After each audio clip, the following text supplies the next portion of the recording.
You are now watching the official YouTube channel for the largest basketball manager game in the world. Join at BuzzerBeater.com if you think you can beat the buzzer. What is going on, everyone? Welcome back to Bubbles BuzzerBeater, the official BuzzerBeater YouTube channel. I know it's been a while since I uploaded a video. I just had some stuff going on. Work's been busy. I actually went on a trip to Thailand as well, so that was really fun. But I'm excited to be back and to create some more content for everyone. And for my first video back, I wanted to do something that I put a lot of time into and revolves around a buzzer beater manager that I really admired in the early to mid seasons of buzzer beater and has a special place in my heart. So I wanted to talk about a Canadian buzzer beater legend, Kumiko. And for those of you who don't know who Kumiko is, she was a manager on buzzer beater. Started right around the same time that my first account was, and then was very, very active in the forums, very, very great manager, very kind person. And the Canada tournament is actually named after Kumiko now. So wanted to go just a little bit into who Kumiko was, a history on her team, and, kind of her progression. She was also the manager for the U21 Canada team for a while, and then just kind of explaining where this tribute came from. So I'm excited to talk about it. So as I said, Kumiko and her team, BuzzerBeater Supreme, they started the same time that my team did, essentially. So I started, I think, less than a month after she started Buzzer Beater. So you can see I started in season 18, she started in season 17, but BuzzerBeater Supreme and Kumiko began their journey in the middle of season 17, and much like many of us in the first couple of games, it took a little bit of a learning curve to figure out how to play, but after losing the first 7 games as a franchise, Kumiko turned the season around and ended up making the playoffs her very first season, finishing the season on a 5-2 stretch. So she definitely picked up buzzer beater quicker than a lot of managers do, and was a very intellectual and analytical person as well. And then jumping forward, season 21. So season 21 was where she promoted to Division 2. She spent some seasons down in Division 3 for Canada, and then in season 21 she just essentially slaughtered everyone. So BuzzerBeater Supreme went 26-0 this season, so perfect regular season, perfect playoff run, and then they also made it to the Sweet 16 in the Canadian tournament as a Division 3 team, which is always really impressive, and she upset 3 higher ranked teams along the way.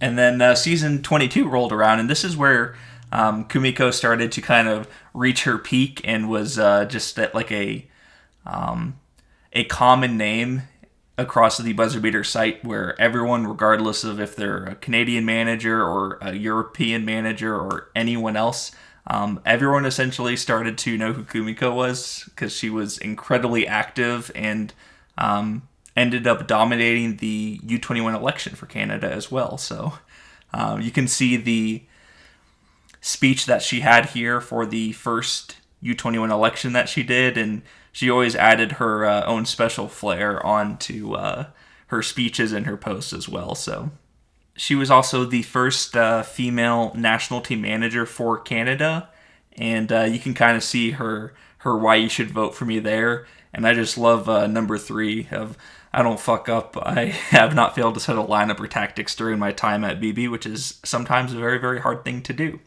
And then number 4, the I'm a female who deserves to be in a position of power. No, not Sarah Palin. She's stupid. When I was going and finding these old posts, a lot of them just made me laugh. So, but yeah, so she won the Canada U21 election in season 22.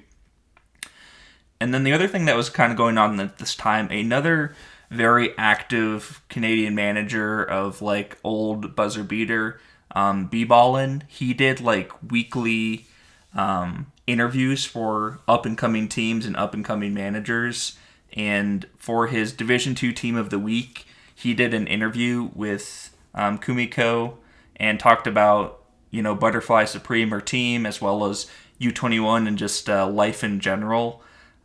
So I know this was the first season that she made it to Division II, and she was just kind of talking about how her expectations were, aiming for fourth place or better, which is, I think, most people's goals when they, get to the next league above where they were at.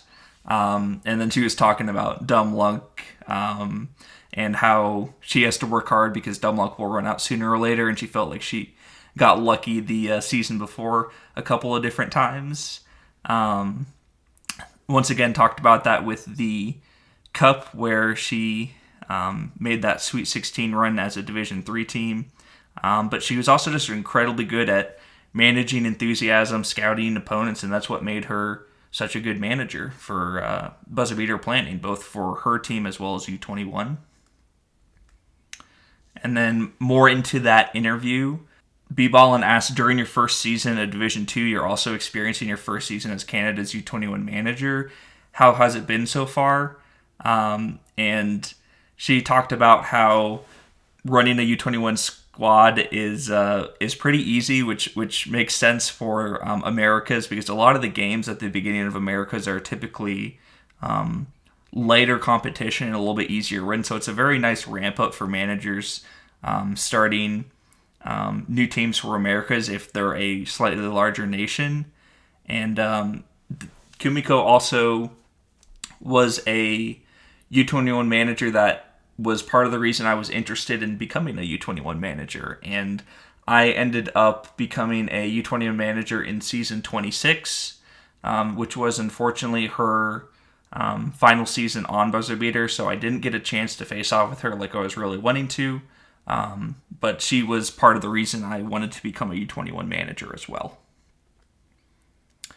And then just some miscellaneous questions that I thought were interesting.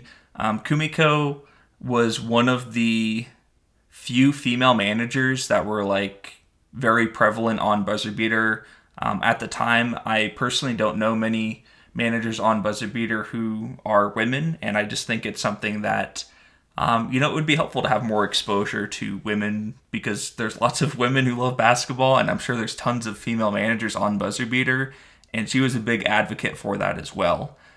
So B-Ballin asked, how many other female managers do you know about? And this was back towards the peak of BuzzerBeater, so 4 feels like a lot and also not a whole lot at the same time. And then also asked her about, who's your favorite Canadian BuzzerBeater manager based on anything you want to base it on. And she said RIP Rip, just based on their dominance, which makes sense because Rip is an incredibly good manager as well and has been on BuzzerBeater for a long, long time. And then just the goals and the question at the end, ever been skydiving? I've never been skydiving. Sounds like it would be a lot of fun, but that was a fun little question at the end as well. So really cool interview where people got to know her a little bit more, both for BuzzerBeater as well as in real life. And then season 22, once again, this is the peak of Kumiko and how and why she became so popular, but she promoted to Canada Naismith, Canada's top league, just a season after promoting to Division 2. And what made this perhaps even more impressive is that her team was not stacked in any regard. So they went 15-7 in Division 2 and entered the playoffs as the number 2 seed. And then not only was she an underdog in the conference finals in the Great 8, but she won that game and then went to the finals, lost game 1 of the finals, and then still upset the 22-0 team in Division 2. So really, really impressive in terms of that playoff run and just tactically planning around it. And then for the iconic title game. So this is a title game that got it got a lot of traction across BuzzerBeater in general. And I remember talking with her specifically about this and saying, did you watch the whole game? What was it like? And here's the game here, but essentially in a game, Game 3 where winner takes all on the road, BuzzerBeater sent the game into double overtime and then dominated in second overtime to promote to the Canada Naismith. So super iconic game, really, really fun one to just kind of scroll through that play-by-play again and relive it. But it was probably one of the most tense games of her buzzer beater career, and it was definitely a game to remember. And then season 24. This was the big season where Canada terrified the United States. We were actually concerned about Canada as like the primary competitor for season 24 Americas. And Canada U21, managed by Kumiko, went 11-0, entering the Americas semifinals, where they also beat Argentina 99-86. And then they were in a 3-point game with the United States with less than 8 minutes to go in the fourth quarter of the championship game. So that would have been an incredible win for Canada as a nation, because they currently still do not have a America's Gold to their U21 national team. So Kumiko probably got them the closest they have ever been to a America's Gold, and her community building that season was really, really strong, and just the backing behind her was really, really strong. And then you can see the finals game right there for USA-Canada. The score did not indicate how close the game was. It was a really back-and-forth game. And in the fourth, like I said, it was a 3-point game, I think, with like 5 minutes left as well. So USA pulled away a little bit at the end, but that's just because of like the mechanics of BuzzerBeater, where they just foul nonstop until the game's completely out of hand. But it was an incredibly good finals game, and like I said, the best chance that I think Canada's had to win a America's Gold. And then seasons 23 through 26. So this is where Kumiko went to Canada Naismith in season 23, and for all of her seasons in Canada's top league, she was a playoff team every single season and averaged 13.25 wins per season. So in season 23, she made the semifinals of the Canadian tournament, and in season 24, she also made the conference finals of Canada Naismith. So this was a really nice run for her team, and she just, shot up the ranks really, really quickly in Canada, and looked like she was going to be there to stay for the long haul. Was a really strong mainstay manager for Canada Naismith across those seasons. She was also, as I said, incredibly active in the forum. So Kumiko was someone that I joked sometimes because I was incredibly active in the forums at the time too, but I felt like I'd see the same like 3 or 4 people on the help forums, like assisting managers. It was a lot of like Hrudy, it was a lot of GM Perpete, it was a lot of Kumiko and me, a couple other managers, but it was a lot of the same people. And Kumiko is a person who was always willing to help people out. Canada also had a very active mentoring program at the time, and I remember her graciously saying, like, I want to take all these leagues under my wing and help managers out, but I don't want to help any of the managers that might be in my league, because she doesn't want to know the skill sets of the players that she's playing against. So that was just the kind of manager that she was, but incredibly helpful, really good mentor for lots of people as well.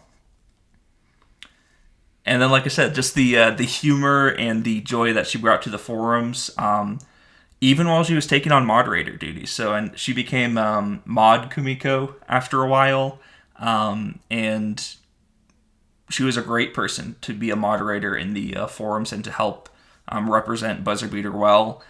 These are some of the funnier ones I saw in the forums as I was searching up different ones, but just so you can get a sense for the sort of vibe and the sort of joy that she brought to the game. And then, unfortunately, I have to talk about the update. So, in season 26, when she was managing the U21 Canada team, she unfortunately just stopped logging online, and people were obviously very concerned because she was such an active member of the community, and no one really knew what was going on. And it came out later on down the line from Maud Beaners, who is also a Canadian manager who helped run their national team and worked with her a fairly decent amount. But she had unfortunately passed away, and that's why she had not been logging on. So you can see the messages here. I'm not going to go through the messages, but if you want to pause the video and read through it, definitely feel free to. But yeah, she was a great manager, and very, very unfortunate to hear that, because I feel like she would still be playing the game today if she was able to. And then Rip, just with a wonderful suggestion once this news kind of came out on what had happened, but wanting to rename the Canadian tournament to the Kumiko Cup was something that people got behind really quickly, got a lot of support for it, and they ended up changing the name of the cup mere days, maybe a week after that, and it's been the Kumiko Cup ever since. So we're going on almost a decade of it being the Kumiko Cup, and it's just a great tribute for a wonderful manager in the game. So, but yeah, so that's what I wanted to talk about today. I apologize if that's not the most uplifting video ever.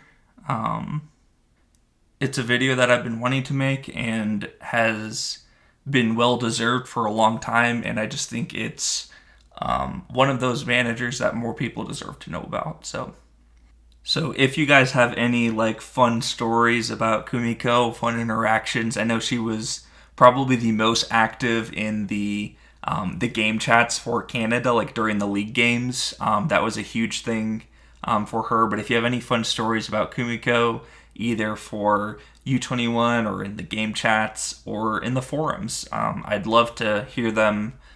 Please comment them down below the video, and I miss her a lot on the game, and I'm glad that it's still the Kumiko Cup. So we'll go ahead and call it for this video. I'll be back with more stuff soon, guys, and thanks as always for liking and subscribing.